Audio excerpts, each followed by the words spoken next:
நமது திருக்கோயில் அன்னை பராசக்தி சிறப்பு பற்றியும் நந்திதேவருடைய சிறப்பும் இதற்கு கூடுதலாக நமது திருக்கோயில் பசுவான நந்தினி தேவியின் வம்சாவளி பசுவான காமதேனு மற்றும் நந்தினி தேவியின் வம்சாவளி பசுவான நமது திருக்கோயில் பசுவில் சிவபெருமான் அன்னை பராசக்தி காமதேவின் மகளான நந்தினி தேவியை எடுத்து சென்று அன்னை பராசக்தியிடம் காண்பித்த பொழுது பராசக்தியானவள் காமதேனுவின் மகளான நந்தினி தேவியை பார்த்து அவளுடைய அழகை மெச்சும் வகையிலே தன்னுடைய 2 கரங்களில் உள்ள விரல்களால் அழுத்தி பிடித்ததாக கூறப்படுவதுதான் இந்த சுழல் என்று சொல்லக்கூடிய இந்த சுழல்கள் என்றும், இந்த சுழல் 2 புறத்திலே காணப்படும். இந்த பசுவின் 2 புறத்திலுமே தன்னுடைய கைகளால் பிடித்த சுழல் காணப்படும்.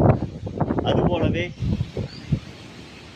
அழகில் மயங்கிய அன்னை பராசக்தியானவள் நந்தினி தேவிக்கு தன்னுடைய பெருவிரலால் குங்குமத்தை இட்டு திலகமிட்ட அந்த திலகத்தின் வடுவே இந்த வடுவாக அந்த பசுக்களில் காணப்படுவது வாடிக்கை.